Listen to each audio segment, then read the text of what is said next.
El guerrero medieval que suele aparecer en la imaginación colectiva, resplandeciente, honorable y siempre recto, casi nunca fue una figura real. La armadura brillante, el código ético impecable y la existencia consagrada a gestas heroicas forman una versión tan refinada que termina ocultando una verdad mucho más incómoda. Cuando se observa con atención, se descubre que muchos de aquellos combatientes vivían endeudados, mal pertrechados y atrapados en una estructura que los exprimía hasta dejarlos arruinados o muertos, en ocasiones sin haber participado jamás en una batalla gloriosa. La imagen se fractura todavía más al comprender que esa armadura perfecta que cubría cada centímetro del cuerpo es, en gran medida, una invención posterior. Durante siglos, no avanzaron enfundados en placas de acero ajustadas como si fueran una segunda piel, sino protegidos por cotas de malla compuestas por miles de anillos metálicos que colgaban del torso y concentraban su peso sobre los hombros. Era un equipo agotador, incómodo y muy lejos de ser invulnerable, y aún así terminó convirtiéndose en el emblema que hoy asociamos con ellos. La realidad, sin embargo, era menos refinada y mucho más áspera. El metal no relucía como en los relatos románticos. Con frecuencia estaba abollado, arañado y cubierto de corrosión.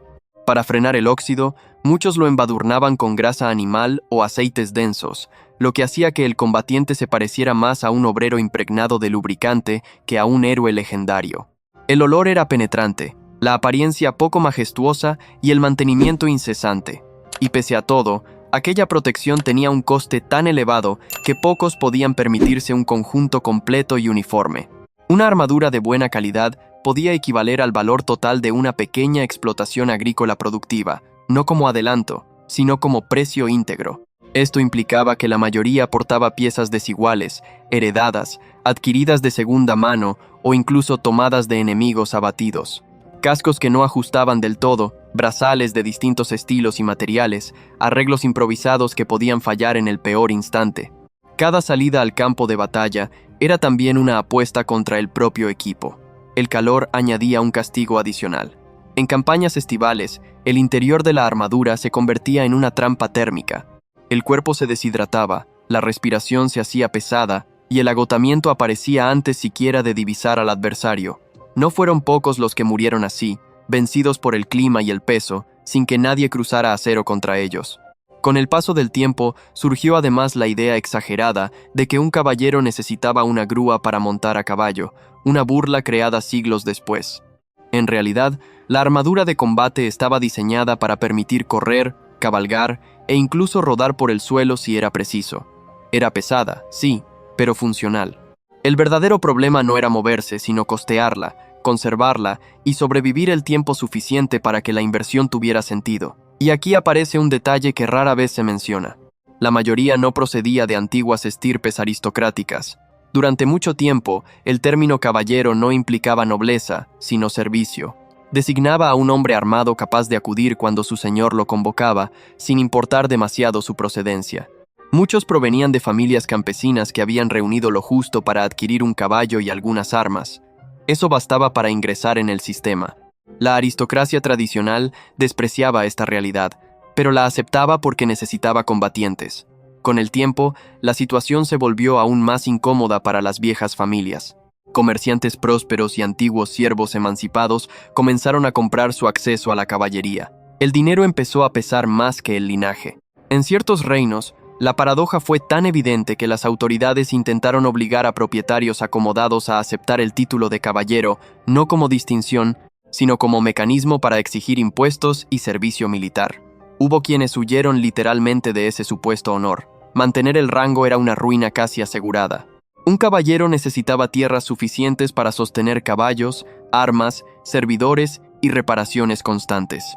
Sin una base económica sólida, el título se transformaba en una carga capaz de arruinar a una familia en una sola generación. Muchos prefirieron rechazarlo y vivir con menos prestigio, pero con mayor estabilidad. El mito romántico se desmorona al descubrir que para algunos, la caballería era una trampa financiera con nombre elegante, y aún así, quienes se adentraban en ese mundo lo hacían desde edades tempranas. No existía un instante mágico en el que un adolescente despertara convertido en guerrero. El camino comenzaba en la niñez, cuando los niños eran enviados lejos de su hogar para servir en la casa de un señor, Allí aprendían modales, obediencia y labores domésticas antes de empuñar una espada. Era una vida de servicio exigente, jornadas extensas y disciplina constante, más cercana a un trabajo forzado que a una aventura. Con los años, esos niños crecían cargando equipo, limpiando armas y observando de cerca la violencia auténtica. El romanticismo no estaba en el ambiente, sino en los textos redactados por otros. Además, ese adiestramiento costoso y prolongado no garantizaba nada. Se podía pasar media vida preparándose y aún así no llegar nunca a ser investido caballero, ya fuera por falta de recursos, decisiones políticas o simple infortunio. La figura idealizada que hoy admiramos fue el resultado de excepciones. La mayoría vivía en un punto intermedio incómodo, demasiado armados para ser campesinos y demasiado pobres para convertirse en grandes señores. Entre sudor, deudas y presión constante, se consolidó un grupo de hombres que dependían más de la economía y de las alianzas que de la gloria. Surge entonces una pregunta inquietante. Si la existencia del caballero era tan dura, tan poco épica y tan arriesgada, ¿qué los mantenía dentro de un sistema que parecía diseñado para desgastarlos? La respuesta no residía en la fama, sino en la supervivencia. Una vez dentro del mundo caballeresco, salir no era sencillo, y muchos comprendieron demasiado tarde que su rutina tenía menos que ver con batallas legendarias y más con administrar dominios, recaudar rentas y evitar la bancarrota. La mayoría dedicaba más tiempo a resolver disputas por cercas, molinos o animales extraviados que a blandir una espada. En la práctica eran administradores armados de un orden feudal obsesionado con el control. La obligación militar, tan idealizada, era sorprendentemente limitada. En numerosos territorios, un caballero debía a su señor alrededor de 40 días de servicio armado al año. El resto del calendario lo empleaba asegurándose de que sus tierras produjeran lo suficiente para sostener su nivel de vida. Y aquí aparece otro giro incómodo. Muchos eludían el combate siempre que podían. Algunos pagaban sustitutos para cumplir con sus deberes militares, hombres que luchaban en su lugar mientras el caballero permanecía en casa protegiendo sus intereses. No era cobardía, era cálculo. Un caballero muerto no generaba ingresos. Uno vivo, aunque nunca combatiera, seguía cobrando peajes, arrendamientos y sanciones. Los ingresos más estables no procedían del saqueo, sino de monopolios legales cuidadosamente construidos. Molinos obligatorios, hornos comunales, prensas de vino y puentes de pago aseguraban dinero constante. Los campesinos no podían recurrir a alternativas porque la ley lo impedía. Cada saco de cereal y cada cruce de río dejaban monedas en manos del señor. Con el tiempo, algunos comprendieron que la auténtica fuerza no residía en la lanza, sino en la tierra. Más tierras significaban más rentas, y más rentas permitían adquirir todavía más tierras. Era un ciclo que premiaba la paciencia y castigaba la imprudencia. Los que sobrevivían durante décadas no eran necesariamente los más valientes, sino los más cautelosos y hábiles en la política.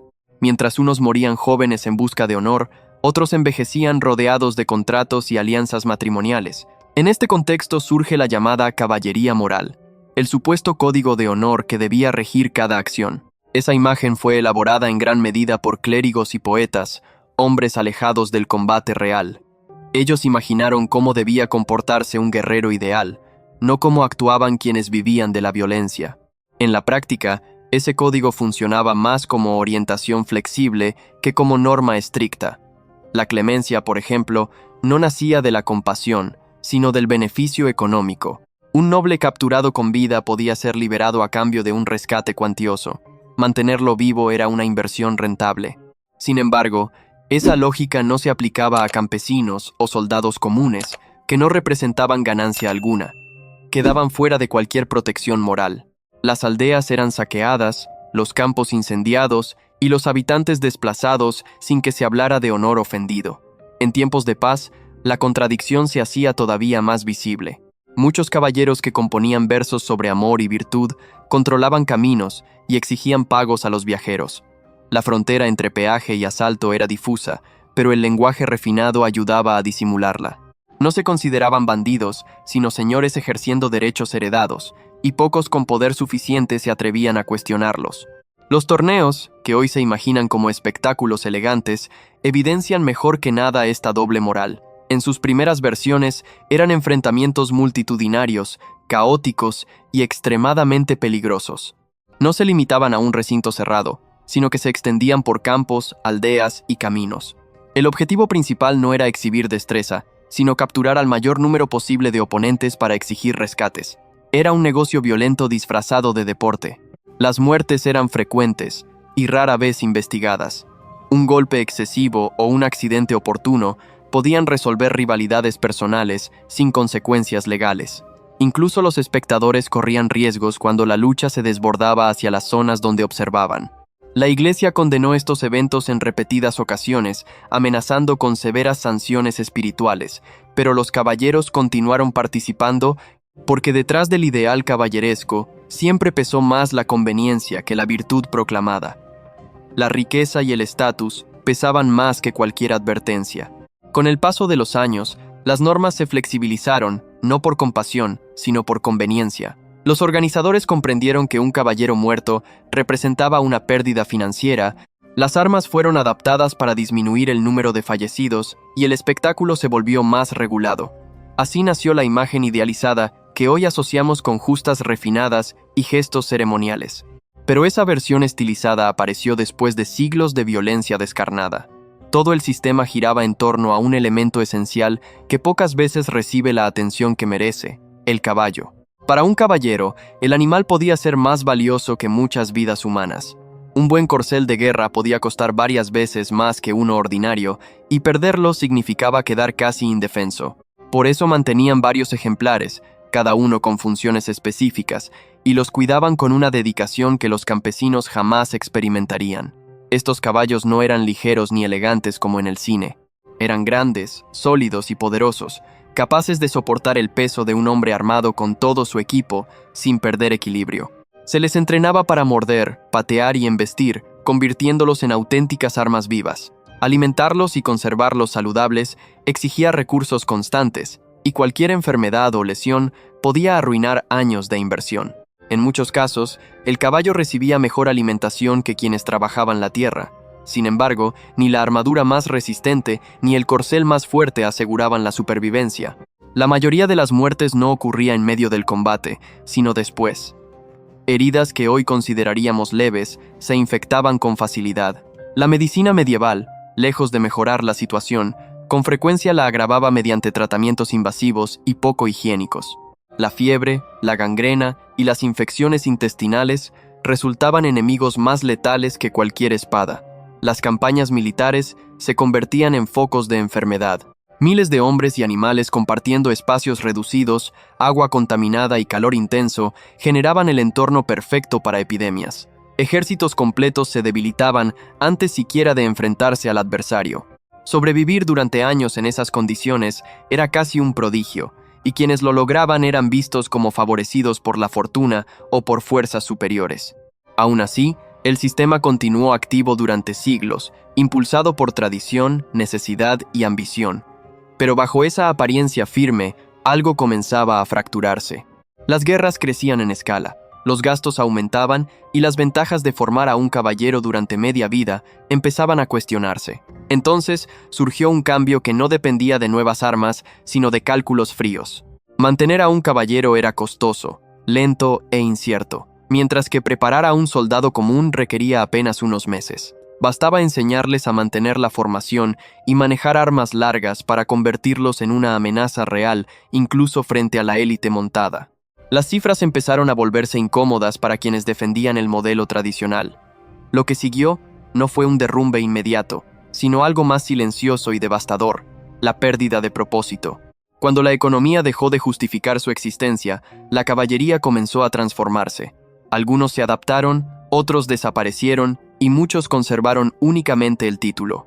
El guerrero ideal se convirtió poco a poco en un recuerdo romántico, cada vez más desconectado de la realidad que lo había originado. En ese momento, la cuestión ya no era cómo combatían los caballeros, sino por qué el mundo dejó de necesitarlos. La respuesta empezó a tomar forma cuando el entorno cambió con mayor rapidez de la que ellos podían asimilar. Durante siglos, su valor había dependido de un equilibrio frágil entre tierra, guerra y lealtad personal. Ese equilibrio se rompió cuando los conflictos dejaron de ser disputas locales y pasaron a ser campañas prolongadas, costosas y cada vez más impersonales. El caballero individual, con su armadura costosa y su formación exclusiva, empezó a parecer una solución obsoleta para desafíos nuevos. Uno de los golpes más duros provino de algo tan simple como una lanza extensa sostenida por hombres que no habían dedicado su infancia al entrenamiento marcial. Las formaciones de infantería bien organizadas demostraron que podían frenar cargas que antes parecían invencibles. No era necesario derrotar al caballero en combate individual. Bastaba con detener el impulso del caballo y dejar al guerrero a pie, atrapado en su propio equipo. En ese instante, toda su inversión perdía sentido. El cambio fue gradual pero constante. Los monarcas advirtieron que podían reunir ejércitos más numerosos, disciplinados y económicos sin depender de nobles con intereses propios. Los soldados asalariados obedecían órdenes sin objeciones y no abandonaban el servicio tras cumplir un número determinado de días, permanecían mientras existiera paga. En guerras prolongadas, eso resultaba más valioso que cualquier ideal heredado. Mientras tanto, los caballeros seguían ligados a un modelo económico en declive. Sus ingresos dependían de rentas fijas y de una población campesina que ya no aceptaba su posición sin cuestionarla.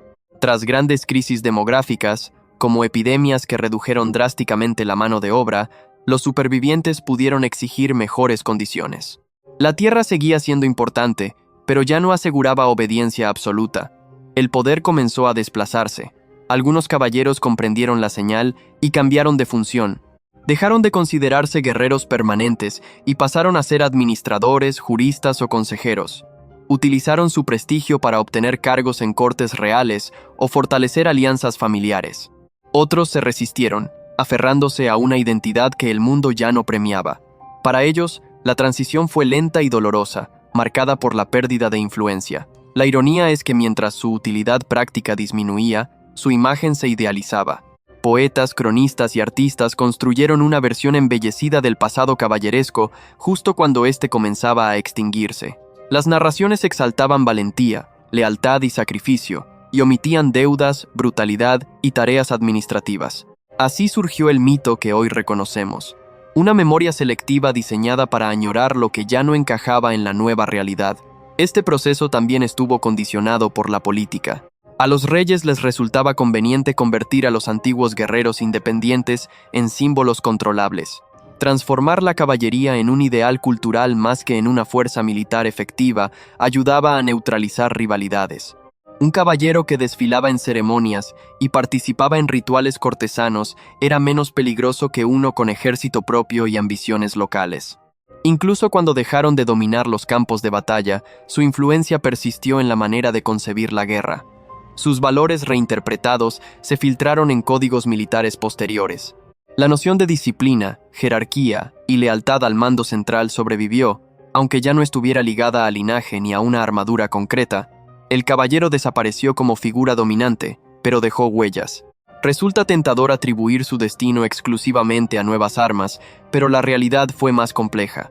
Las primeras armas de fuego eran lentas y poco fiables y durante mucho tiempo coexistieron con la caballería pesada. Hubo etapas en las que los propios caballeros adaptaron sus armaduras para resistir proyectiles, demostrando una capacidad de ajuste que suele subestimarse. El problema no era tecnológico, sino estructural. Formar a un caballero continuaba requiriendo años y enormes recursos. En comparación, instruir a un soldado con un arma sencilla y enseñarle a operar en conjunto era rápido y económico. Cuando los reinos comenzaron a pensar en términos de campañas extensas y ejércitos permanentes, la decisión se volvió evidente. No era cuestión de romanticismo, sino de eficiencia. Aún así, el declive no fue uniforme. En algunas regiones la caballería conservó relevancia durante más tiempo, adaptándose a funciones específicas. En otras prácticamente desapareció, absorbida por nuevas organizaciones militares. Esta diversidad explica por qué la figura del caballero parece eterna en la imaginación colectiva, cuando en realidad fue un fenómeno histórico limitado y cambiante. Lo más significativo fue cómo esta transición impactó la identidad personal de quienes habían sido educados para combatir. Para muchos, perder su función equivalía a perder su propósito. Algunos buscaron guerras lejanas, otros se aferraron a torneos simbólicos y ceremonias vacías, y unos pocos lograron redefinirse. La nostalgia se mezcló con la realidad, generando la sensación de un final inevitable. Con el tiempo, La caballería se transformó en un título honorífico desprovisto de obligaciones militares auténticas. Ser caballero pasó a significar pertenecer a una tradición, no ejercer una profesión. La espada se convirtió en ornamento y la armadura en objeto ceremonial. Lo que antes había sido instrumento de supervivencia, terminó como símbolo de un pasado que, aunque superado, continuó ejerciendo una poderosa fascinación. La figura del caballero ofrecía un relato fácil de entender en un mundo cada vez más enredado. Era la promesa de orden dentro del desorden, de valores nítidos frente a sistemas fríos e impersonales. Por eso, incluso cuando dejaron de ser necesarios, los caballeros siguieron siendo recordados, celebrados y reescritos. Esta reescritura alcanzó su punto más alto cuando la realidad quedó lo bastante lejos como para borrarse de la memoria. La violencia diaria, la explotación económica y la precariedad se evaporaron del cuento. En su lugar quedó una imagen pulida, casi intemporal, que decía más sobre los deseos de quienes la narraban que sobre quienes la vivieron. Pero lo más interesante no es solo cómo los caballeros murieron como clase guerrera, sino cómo sobrevivieron como idea, porque esa idea moldeó generaciones posteriores, en la literatura, en la política y en la manera en que entendemos el honor incluso hoy. Y justo cuando parece que la historia termina, aparece un detalle que cambia el ángulo. La caballería nunca desapareció por completo, solo cambió de piel. Al final, el caballero medieval no fue vencido en una última batalla grandiosa ni eliminado de golpe por una tecnología nueva. Se fue diluyendo lentamente, absorbido por un mundo que ya no podía sostenerlo. Su caída fue silenciosa, administrativa y económica, más que épica. Y quizá por eso resulta tan fácil olvidar quiénes fueron de verdad y tan tentador quedarnos con la versión que nos hace sentir mejor. Pero todavía hay una capa más profunda, una que conecta ese pasado embellecido con nuestra obsesión moderna por los héroes. Porque comprender por qué seguimos fascinados con los caballeros habla tanto de nosotros como de ellos. Y ahí la historia se vuelve incómodamente actual. Esa incomodidad aparece cuando entiendes que el mito del caballero no sobrevivió por casualidad. Fue reciclado con intención porque cumplía una función emocional muy concreta. En épocas de cambios acelerados, caos político o crisis social, el guerrero honorable servía como ancla. No importaba que ya no existiera en la realidad. Lo importante era que ofrecía un relato simple, donde el bien y el mal parecían distinguibles, donde el valor individual todavía importaba frente a sistemas enormes y deshumanizados. Por eso, siglos después de que la caballería dejara de dominar los campos de batalla, los ejércitos seguían mirando hacia atrás. Los oficiales adoptaron códigos de conducta inspirados en ideales caballerescos, aunque combatieran con armas totalmente distintas. La cortesía entre enemigos de alto rango, el respeto formal a la rendición y la idea de una guerra limpia tienen más que ver con esa herencia cultural que con la realidad de los conflictos. Era una manera de ponerle un barniz humano a algo que seguía siendo brutal.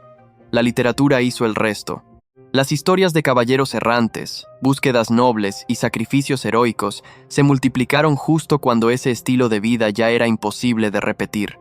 No fue casual. Cuanto más lejos quedaba la experiencia real, más fácil era idealizarla. Los autores podían elegir lo que convenía y descartar lo incómodo. La violencia indiscriminada, la explotación económica, la miseria cotidiana. Así, el caballero se convirtió en un espejo donde cada época veía lo que necesitaba ver. En el siglo XIX, este proceso llegó a otro nivel. El romanticismo redescubrió la Edad Media y la transformó en un escenario casi encantado. Castillos envueltos en niebla, juramentos solemnes y batallas con reglas claras dominaron el imaginario popular. En ese contexto, el caballero ya no era un administrador feudal armado, sino un símbolo de pureza moral en un mundo que parecía perderla. La historia pasó a ser decorado y la realidad quedó enterrada bajo capas de nostalgia. Incluso la guerra moderna intentó aferrarse a esa imagen durante un tiempo sorprendentemente largo. Las últimas cargas de caballería ejecutadas cuando las ametralladoras ya existían son un ejemplo casi trágico de esta resistencia al cambio. Hombres montados avanzando contra fuego automático, no por desconocimiento, sino por tradición y fe en un modelo que había funcionado durante siglos. El resultado fue devastador y dejó claro que el mito ya no protegía a nadie. Y aún así, la fascinación no murió, solo se mudó de escenario. El cine, los videojuegos y la cultura popular adoptaron al caballero como arquetipo del héroe clásico. Armadura brillante, principios claros, misión justa. Funciona porque ofrece algo que muchas narrativas modernas esquivan: la responsabilidad individual. El caballero no se esconde detrás de sistemas complejos, responde con su propio cuerpo y con su propio nombre. Es una fantasía poderosa, pero si rascas un poco la superficie vuelven a aparecer contradicciones muy familiares. El héroe solitario que rescata al indefenso casi nunca se pregunta de dónde proviene su legitimidad. En la Edad Media, esa legitimidad nacía de la tierra, de la herencia y de la fuerza. Hoy el relato se suaviza para ajustarse mejor a valores actuales. Se conservan el valor y la lealtad, pero se eliminan la jerarquía rígida y la explotación. Es una edición selectiva del pasado. Este filtro revela mucho sobre cómo utilizamos la historia. No la consumimos para comprenderla en profundidad, sino para construir identidad. El caballero se convierte en un recurso narrativo que respalda ideales contemporáneos, aunque esos ideales no siempre tengan raíces reales en la experiencia medieval. La figura se adapta, se limpia y se vuelve funcional. En ese proceso perdemos de vista a las personas concretas que llevaron ese título. Hombres que en muchos casos no sabían leer, que morían jóvenes por enfermedades hoy evitables y que dedicaban más tiempo a resolver disputas legales que a combatir. Individuos atrapados en un sistema que prometía honor, pero entregaba deudas y riesgo constante. Reconocerlo no destruye la historia, la humaniza y la vuelve más interesante, porque deja de ser un cuento fantástico y pasa a ser un reflejo de decisiones, incentivos y consecuencias. También obliga a replantear el concepto de honor. Para un caballero medieval, el honor no equivalía necesariamente a hacer lo correcto según nuestros criterios actuales. Significaba cumplir expectativas sociales muy concretas, incluso cuando implicaban violencia o injusticia. Era un honor condicionado, negociable y a menudo subordinado al beneficio económico. Comprender esto desmonta la idea de un código moral universal e inmutable.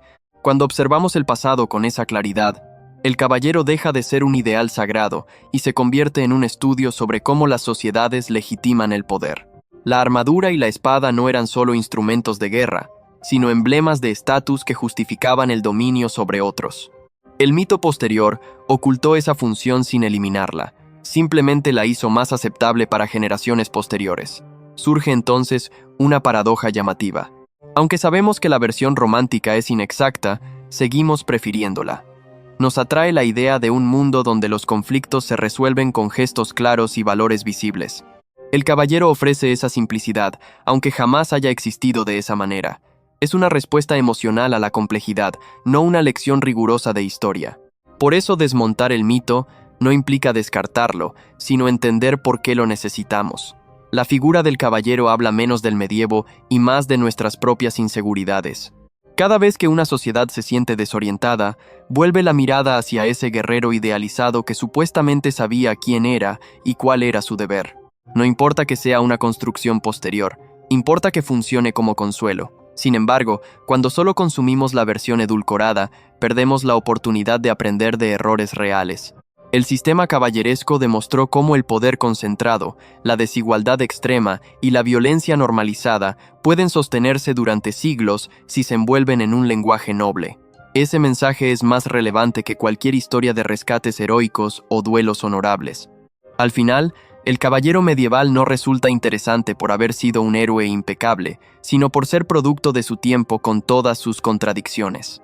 Fue al mismo tiempo símbolo de orden y agente de caos, defensor de ciertos valores y beneficiario de estructuras injustas. Reconocer esa complejidad no arruina la historia, la rescata de la fantasía y la devuelve al terreno humano. Y cuando parece que ya hemos desmontado por completo la armadura del mito, surge una última cuestión. Si los caballeros reales eran tan distintos de la leyenda, ¿qué dice eso sobre la manera en que aprendimos historia? Tal vez el problema no sea solo cómo recordamos a los caballeros, sino cómo preferimos que nos narren el pasado. La respuesta resulta incómoda porque apunta directamente a nosotros. Aprendimos versiones simplificadas, porque los relatos claros se asimilan mejor que las realidades contradictorias. En la escuela, el caballero aparece como figura ordenada, valiente o cobarde, héroe o villano. Pero la historia rara vez funciona así. Es ambigua, caótica y llena de decisiones guiadas por interés más que por ideales. El caballero medieval no encajaba en un relato limpio, así que fue pulido hasta volverse casi irreconocible. Al examinar las fuentes con atención, Se observa que muchas de las escenas más repetidas no eran el centro de su vida, sino momentos excepcionales como grandes batallas o juramentos solemnes. El resto del tiempo transcurría entre cuentas, litigios, presiones económicas y miedo constante a perderlo todo por una mala cosecha, una enfermedad o una guerra mal calculada. Esa rutina no genera épica, pero define mejor quiénes fueron. También transforma nuestra comprensión del poder. El caballero no dominaba únicamente por su destreza marcial, sino porque representaba un sistema que lo respaldaba legal, religioso y económicamente. La espada era visible, pero detrás existían contratos, costumbres y coerción. Cuando ese entramado comenzó a fallar, la figura perdió fuerza e incluso resultó ridícula. La armadura ya no imponía respeto cuando podía ser atravesada por una formación disciplinada de soldados comunes. Aún así, seguimos aferrados a la imagen idealizada. Tal vez porque nos gusta creer que el poder alguna vez fue simple y personal, que bastaba con ser valiente y justo para merecerlo. El caballero encarna esa fantasía. Permite imaginar un mundo donde la autoridad se gana con acciones visibles y no mediante estructuras opacas. El problema es que ese mundo nunca existió, tal como lo recordamos. Comprenderlo acerca la Edad Media a nuestro presente. Las tensiones entre ideal y realidad, entre discurso moral y beneficio práctico, no pertenecen solo a aquel periodo. Cambian los símbolos, no la lógica. Donde antes había espadas y escudos heráldicos, hoy hay trajes, cargos y discursos bien elaborados. La dinámica profunda se repite. El caballero medieval funciona entonces como recordatorio de algo más amplio. Las sociedades tienden a justificar estructuras desiguales envolviéndolas en narrativas elevadas. Cuando esas narrativas se repiten durante generaciones, terminan aceptándose como verdad histórica. Cuestionarlas incomoda porque obliga a reconocer que muchas tradiciones admiradas surgieron en contextos violentos y excluyentes. Eso no significa que todo fuera hipocresía. Existieron caballeros que intentaron vivir según ciertos principios, que protegieron a quienes dependían de ellos y que actuaron con coherencia dentro de su marco cultural. Pero fueron excepciones, no la regla, y por eso destacaron en las crónicas. La norma era más gris, más pragmática y menos inspiradora. Cuando la caballería perdió utilidad práctica, no desapareció de inmediato porque seguía cumpliendo una función simbólica. Se transformó en ceremonia, en título honorífico, en relato repetido una y otra vez. La espada pasó a ser decoración y la armadura pieza de desfile, mientras la narrativa continuaba creciendo. Cada generación añadió una capa, alejándose un poco más de la experiencia real de aquellos hombres. Hoy, cuando pensamos en caballeros, no imaginamos recaudadores de rentas ni administradores de monopolios locales. Pensamos en ideales. Eso revela cómo seleccionamos el pasado que queremos conservar. No buscamos exactitud, buscamos significado. Y el caballero, aunque inexacto en muchos detalles, ofrece una historia potente sobre identidad, deber y sacrificio. La paradoja final es que conocer la verdad no destruye esa historia, la hace más honesta. Al retirar el brillo artificial, el caballero deja de ser un ídolo inalcanzable y se convierte en un ser humano condicionado por su época. Sus errores, temores y contradicciones lo vuelven más real que cualquier héroe ficticio. Esa humanidad resulta más interesante que la perfección inventada. Por eso vale la pena revisar lo que creemos saber, no para arruinar relatos, sino para entender su origen y su persistencia. El caballero medieval no fue como lo enseñaron de forma simplificada, pero tampoco es solo una ficción. Es un espejo deformado que refleja tanto el pasado como nuestra necesidad de creer en algo más sencillo. La próxima vez que veas una armadura brillante o escuches hablar de honor caballeresco, quizá recuerdes que bajo ese metal hubo un hombre común con deudas, ambiciones y miedo. Un hombre que no vivía en una leyenda, sino dentro de un sistema exigente que pedía más de lo que prometía. Comprenderlo no le resta valor a la historia, le devuelve su peso real. La Edad Media no fue una era de héroes impecables ni de villanos absolutos. Fue un mundo de personas intentando sobrevivir en estructuras que no controlaban por completo. Los caballeros fueron parte de esa realidad, nada más y nada menos. Tal vez la lección principal no sea cómo luchaban, sino cómo construimos mitos para evitar mirar de frente la complejidad. Ahí la historia deja de ser un relato cómodo y se convierte en herramienta, no para admirar sin cuestionar, sino para analizar, comparar y comprender. Y cuando se hace ese ejercicio, el caballero medieval deja de ser una figura lejana y se transforma en una advertencia silenciosa sobre lo fácil que resulta confundir símbolos con realidad.